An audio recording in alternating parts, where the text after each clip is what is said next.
DCC అధ్యక్షులు దేవకుమార్ రెడ్డి గారు మనతో ఉన్నారు. ఆయనతో మాట్లాడదాం. దేవకుమార్ రెడ్డి గారు చెప్పండి, ఈరోజు వైఎస్ షర్మిల గారు ఢిల్లీలో రాహుల్ గాంధీ సమక్షంలో చేరడం జరిగింది. నెల్లూరు జిల్లాలో ఒక ఉత్సాహం అనేది కాంగ్రెస్ పార్టీ నేతల్లో ఉంది. దాన్ని ఏమంటారు? ఖచ్చితంగా రాజశేఖర రెడ్డి గారి కుమార్తె వైఎస్ షర్మిల గారు చేరడం ఒక ఉత్సాహాన్ని ఇస్తే రాష్ట్రంలోనే ఒక ఉత్సాహం వచ్చింది. అదేవిధంగా మా జిల్లాలో కూడా కాంగ్రెస్ శ్రేణుల్లో జోష్ వచ్చింది. చాలా సంతోషంగా ఉన్నారు. చాలామంది కాంగ్రెస్ శ్రేణులందరూ కూడా తిరిగి కాంగ్రెస్కి మద్దతు తెలపాలనే ఒక కార్యకర్త స్థాయి నుంచి గ్రామస్థాయి నాయకులు కానీ పెద్ద స్థాయి నాయకులు కూడా ఆలోచన కలిగేటట్టు వాతావరణం అయితే ఏర్పడింది. దాన్ని మేమందరం కూడా షర్మిల గారి యొక్క రాకని స్వాగతిస్తున్నాం. రాజశేఖర రెడ్డి కుమార్తెగా ఆమెని మేమందరం ఈ నిర్ణయం తీసుకున్న దానికి అభినందిస్తున్నాం. కాంగ్రెస్ పార్టీకి ప్రచారం చేస్తాను. ఈరోజు కాంగ్రెస్ పార్టీ రాహుల్ గాంధీని ప్రధానమంత్రి చేయాలి అని మా నాన్న చివరి కోరిక, రాజశేఖర రెడ్డి గారి చివరి కోరికని నెరవేరాలి అని చెప్పి ఆమె అన్నప్పుడు రాష్ట్రంలో ఒక మంచి మెసేజ్ పోయిందని నేను తెలియజేస్తున్నాను.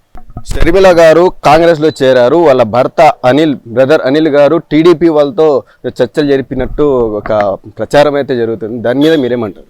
ఇప్పుడు షర్మిల గారు కాంగ్రెస్ పార్టీలో చేరిన తర్వాత వాళ్ళ భర్త తెలుగుదేశంలో చేరడం అనేది ఎక్కడన్నా నేను చూసింది ఎవరో బీటెక్ రవితో ఎక్కడో ఎయిర్పోర్ట్లో మాట్లాడాడో లేకపోతే ఎక్కడన్నా సందర్భానుసారంగా మాట్లాడామో, కానీ దానివల్ల రాజకీయ చర్చలు ఏమి ఉండవయ్యి. అయితే ఒకటి, షర్మిల గారు కాంగ్రెస్ పార్టీలోకి వచ్చి కాంగ్రెస్ పార్టీకి పనిచేస్తారే కానీ తెలుగుదేశం పార్టీని గురించి వైఎస్ఆర్ కాంగ్రెస్ పార్టీని గురించి బహుశా వాళ్ళకి వ్యతిరేకంగా కాంగ్రెస్ పార్టీ రెండు పార్టీలు అధిగమించాలని చెప్పి ప్రచారం చేసేదానికి మాకు ఉపయోగపడుతుంది. కానీ అది నువ్వు అడిగిన దానికైతే అది తెలుగుదేశం పార్టీతో సంప్రదింపులు అనేది కరెక్ట్ కాదనుకుంటున్నది. రాజకీయమైన చర్చలు కాదేమో అని నా అభిప్రాయం. తండ్రి కోరిక నెరవేరుస్తుందా షర్మిల గారు? ఆమె ఇందాక అక్కడ ఢిల్లీలో కూడా చెప్పింది అదే. నాన్నగారి చివరి కోరిక రాహుల్ గాంధీ ప్రధానమంత్రి చేయాలి అని ఒక ఆ నాన్నగారి కోరికని నెరవేర్చాలి, ఇది ఖచ్చితంగా అందరం కలిసి అని చెప్పి ఆమె చెప్పింది.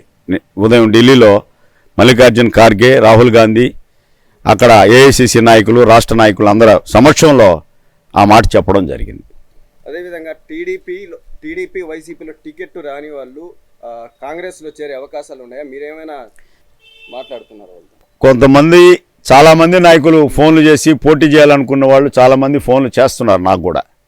ఈసారి కాంగ్రెస్ పార్టీ భవిష్యత్తు బాగుంటుంది, ఈసారి అందరూ కాంగ్రెస్ అంటున్నారు, మన రాజశేఖర రెడ్డి కుమార్తె కూడా కాంగ్రెస్ పార్టీలో చేరబోతుందని చెప్పి గత 4-5 రోజులుగా చాలామంది అభిప్రాయాన్ని మాకు తెలియజేయడం జరుగుతుంది. కానీ ఇంకా సీనియర్ నాయకులు వాళ్ళందరూ కూడా రేపు ఇంకో రాబోయే వారం రోజుల్లో అన్నీ కూడా కొంచెం లెక్కలు మారుతాయి.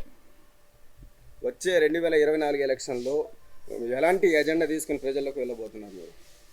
ఈ రాష్ట్రంలో కావాల్సినటువంటి ముఖ్యమైన అంశాలు, విభజన చట్టంలో పెట్టినటువంటి అంశాలన్నింటినీ కూడా ప్రజలకి నెరవేర్చాలంటే అది కాంగ్రెస్ పార్టీ దేశంలో కానీ రాష్ట్రంలో కానీ వచ్చినప్పుడే ఈ నెరవేరుతాయి. కాబట్టి ఈ ఎజెండాతోనే మేము కాంగ్రెస్లోకి తీసుకుపోతాం. రేపు ఇందిరాభవన్లో చేరికలు ఉన్నాయని చెప్పేసి కాంగ్రెస్ పార్టీలో చెప్తున్నారు. సుమారు ఎంతమంది రేపు చేరబోతున్నారు? రేపు సుమారు ఒక 200 మంది ఇతర పార్టీల నాయకులు, వైసీపీ తెలుగుదేశం పార్టీ నాయకులు, కొంతమంది యాక్టివ్గా ఉండే కార్యకర్తలు చేరబోతున్నారు రేపు 11 గంటలకి.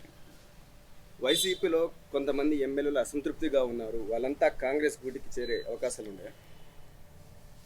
అసంతృప్తిగా టిక్కెట్లు రాని వాళ్ళు అయితే సంప్రదింపులు అయితే జరుగుతున్నాయి చాలామంది.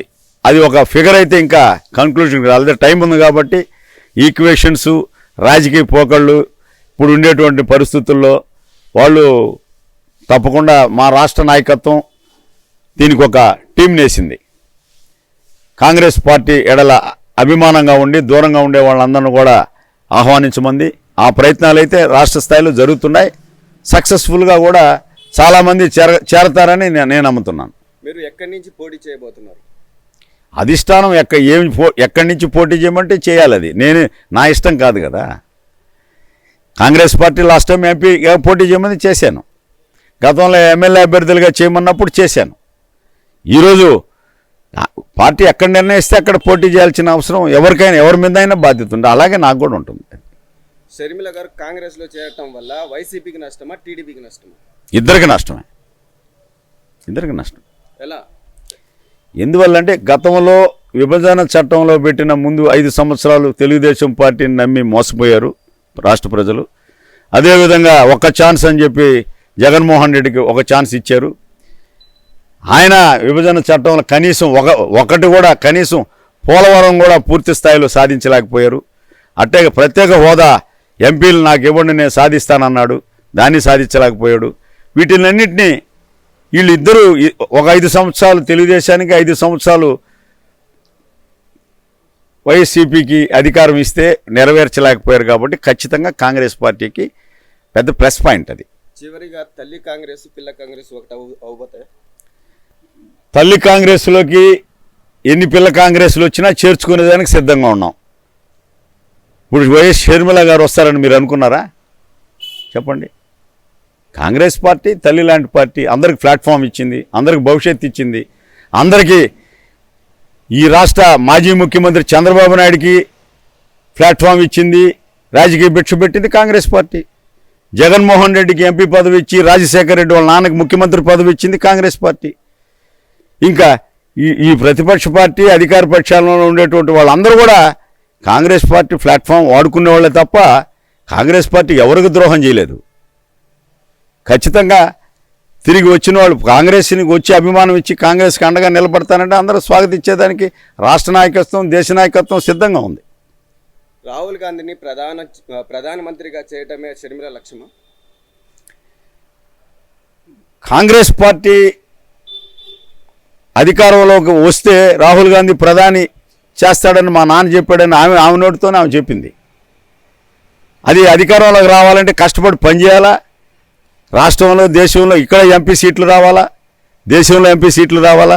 ఆ దశలో ప్రయాణం చేసినప్పుడు, ఖచ్చితంగా ప్రచారం చేసినప్పుడు అది నెరవేరుతుందని మేము అనుకుంటున్నాం. ఆ ఆలోచన కూడా అదే. దానికనే ఆమె కాంగ్రెస్